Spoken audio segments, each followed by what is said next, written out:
ശബ്ദവും മനസ്സും അല്ലേ? ശബ്ദവും മനസ്സും തമ്മിൽ പോസിറ്റീവും നെഗറ്റീവുമായിട്ടുള്ള ബന്ധമുണ്ട്.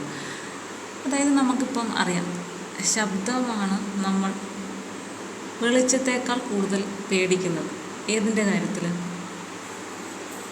നമ്മൾ ഇടിമിന്നൽ രണ്ടും ഒരുമിച്ചുണ്ടാകുന്നതാണ്. മേഘങ്ങൾ തമ്മിൽ കൂട്ടിയിടിക്കുന്നു, അങ്ങനെ എന്തുണ്ടാകുന്നു? ഇടിയും മിന്നലും ഉണ്ടാകുന്നു. പക്ഷെ ആദ്യം ഭൂമിയിലേക്ക് എത്തുക മിന്നലാണ്, പിന്നീടാണ് ഇടിയുടെ ശബ്ദം എത്തുക അല്ലേ? അപ്പം അത് രണ്ടും സഞ്ചരിക്കുന്ന വേഗതയുടെ അടിസ്ഥാനത്തിലാണ് അത് ഭൂമിയിലേക്ക് എത്താൻ താമസത്തിൻ്റെ വ്യത്യാസം വരുന്നത്. അപ്പം ഇതുപോലെ തന്നെ പറയുകയാണെങ്കിൽ ചിലർ വളരെ ഉച്ചത്തിൽ സംസാരിക്കുന്നവരുണ്ട്, ചിലർ വളരെ പതുക്കെയാണ് സംസാരിക്കുന്നത്. എനിക്കൊക്കെ ആണെങ്കിൽ ഭയങ്കര ഉച്ചത്തിൽ സംസാരിക്കുന്നതാണ്. അപ്പം അത് നമ്മൾ ചിലപ്പോൾ എന്ത് ചെയ്യുമെന്നറിയാം, നമ്മൾ ഉറക്കെ സംസാരിക്കുന്നത് കൊണ്ട് മറ്റുള്ളവർ ചിലപ്പോൾ തെറ്റിദ്ധരിക്കും, എന്തോ വഴക്കോ ബഹളോ ആയിരിക്കും, അതെന്തുവാണോ ഉച്ചത്തിൽ പറഞ്ഞ് ആരെങ്കിലും വഴക്ക് പറയുന്നതാണോ എന്നൊക്കെ തോന്നും. യഥാർത്ഥത്തിൽ എന്തുമായിരിക്കും ഉച്ചത്തിൽ പറയുന്നത്? കാര്യമായിരിക്കും പറയുന്നത്, സ്നേഹത്തോടുകൂടി സംസാരിക്കുന്നതായിരിക്കും. ചിലപ്പോൾ ഒച്ച കൂടിപ്പോവും. പിന്നെ നമ്മളിപ്പം ഒരു ക്ലാസ്സിലേക്ക് ചെല്ലുകയാണ്, ഭയങ്കര ബഹളം നടന്നുകൊണ്ടിരിക്കും. നമുക്ക് രണ്ട് രീതിയിൽ അവരെ ശാന്തരാക്കും. ഒന്നുകിൽ നമ്മൾ സൈലൻ്റ് ആയിട്ടിരിക്കുക, നല്ലതായിട്ട് ബഹളം വെച്ച് വല്ലാണ്ടിരിക്കുന്ന ക്ലാസ്സിലേക്ക് ചെല്ലുക, എല്ലാവരെയും ഒന്ന് നോക്കുക, നമ്മൾ മിണ്ടാതെ ഇരിക്കുക, നിൽക്കുകയോ ചെയ്യുക, ആരുടെ മുഖത്ത് നോക്കണ്ട. അപ്പോൾ നമ്മളുടെ ആ നിശബ്ദത കൊണ്ട് മറ്റുള്ളവരെ നിശബ്ദരാക്കാൻ പറ്റും കുട്ടികളെ സംബന്ധിച്ച്. അപ്പോൾ അങ്ങനെ ഒരു ഹോളിലേക്ക് എന്നിട്ട് അങ്ങനെ നമ്മൾ നിന്നാൽ തീർച്ചയായിട്ടും നമ്മളെല്ലാവരും ഒന്ന് ശ്രദ്ധിച്ചതിന് ശേഷം നിശബ്ദമായിട്ട് നിന്നാൽ തീർച്ചയായിട്ടും നമുക്ക് മുന്നിലുള്ള ആളുകളെല്ലാവരും നിശബ്ദരാകും. ഇല്ലെങ്കിൽ പിന്നെ നമ്മൾ ഉപയോഗിക്കുന്ന എന്താണ്? നമ്മുടെ ശബ്ദമാണ്. നമ്മൾ ശബ്ദത്തിൽ പറയും, മിണ്ടാതിരിക്കുക എന്ന് പറയും അല്ലേ? സൈലൻ്റായിട്ടിരിക്കൂ എന്ന് പറയും. അപ്പോൾ എല്ലാവരും മിണ്ടാതിരിക്കും അല്ലേ? അങ്ങനെ രണ്ട് രീതിയിൽ നമുക്ക് ശാന്തരാക്കാം. ഒന്ന് ദേഷ്യത്തോടു കൂടി പറഞ്ഞിട്ടും ഒന്നും പറയാതെയും നമുക്ക് മറ്റുള്ളവരെ, കുട്ടികളെ പ്രത്യേകിച്ച് ഞാൻ അവരുടെ കാര്യം പറയുകയാണ്, അവരെ നമുക്ക് ശാന്തരാക്കി ഇരുത്താൻ പറ്റും. അപ്പം നമ്മൾ പിന്നെ ഇതുപോലെ തന്നെയാണ് നമ്മൾ പാട്ട് കേൾക്കുന്നത്. ചിലർക്ക് പതുക്കെ എന്ന് വെച്ചാൽ തീരെ ശബ്ദം കുറച്ചിട്ട് പാട്ട് കേൾക്കാൻ ഇഷ്ടം. ചിലർക്ക് ഇത്തിരി വോളിയം കൂടുതലാണ്, അതുപോലെ നല്ല വോളിയത്തിൽ വെച്ചിട്ട് അയലത്തുകാർ കൂടെ കേൾക്കത്തക്ക രീതിയിൽ വെച്ചിട്ട് പാട്ട് കേൾക്കുന്നവരാണ്. അപ്പം അതിൽ രണ്ട് വ്യത്യാസങ്ങളുണ്ട്.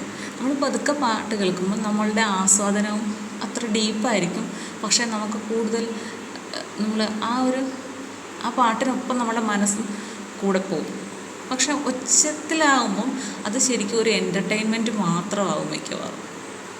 നമുക്ക് എന്ന് വെച്ചാൽ ഈ ആസ്വാദനം രണ്ടിലും ഒന്ന് തന്നെയാണെങ്കിലും എന്താണ്, നമ്മുടെ മനസ്സിലേക്ക് ആ പാട്ടിനെ കൂടുതലായിട്ടും ഉൾക്കൊള്ളിക്കുന്നത് നമ്മൾ സ്ലോയിലുള്ള പാട്ട് ചെറിയ ശബ്ദത്തിൽ കേൾക്കുമ്പോഴാണ് അല്ലേ?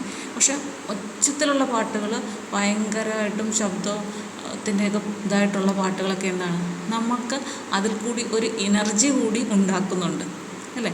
നമ്മൾ ഭയങ്കര സാഡായിട്ടിരിക്കുമ്പോൾ നമുക്ക് പറയുമല്ലോ, തുള്ളുന്ന പാട്ട് എന്ന് പറയില്ലേ, അതുപോലുള്ള പാട്ടുകൾ കേൾക്കുമ്പോൾ നമ്മുടെ മനസ്സ് പെതുക്കെ ഇങ്ങനെ ചാർജായി വന്നിട്ട് നമ്മൾ ആ പാട്ടിനനുസരിച്ച് പോകും അല്ലേ?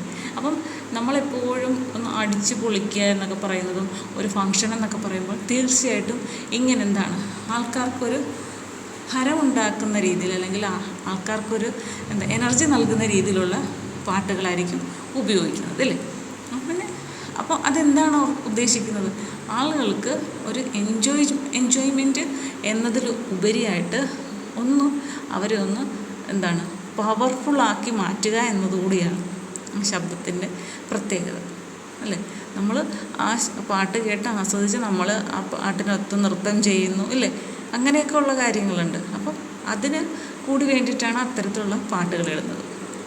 പിന്നെ ഒരുപറ്റം ആളുകളുണ്ട് ഇങ്ങനത്തെ ഉള്ള പാട്ടുകളൊന്നുമല്ല, വളരെ സ്ലോ ആയിട്ട് ആ പാട്ടിൽ ഓരോ വരിയും ശ്രദ്ധിച്ച് ആ പാട്ടിലൂടെ ഇങ്ങനെ ആ പാട്ടിൽ എന്താണ് പറയുന്നത് അത് നമ്മുടെ ജീവിതം നമ്മൾ അതിലേക്ക് ഇറങ്ങിച്ചെല്ലുന്ന ഒരു ഫീലോടുകൂടി ആസ്വദിക്കുന്നവരുണ്ട്.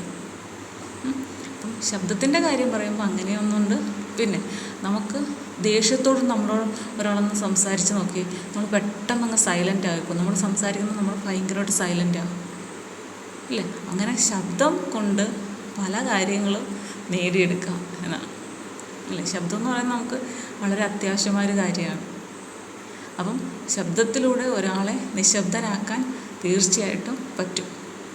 അതുപോലെ തന്നെ നിശബ്ദരായിരിക്കുന്ന ഒരാളെ ഉണർത്തിക്കൊണ്ടുവരാനും ഈ ശബ്ദത്തിന് കഴിയും. അത് രണ്ടും ശബ്ദത്തിൻ്റെ രണ്ട് തലങ്ങളാണ്. ശരിയല്ലേ?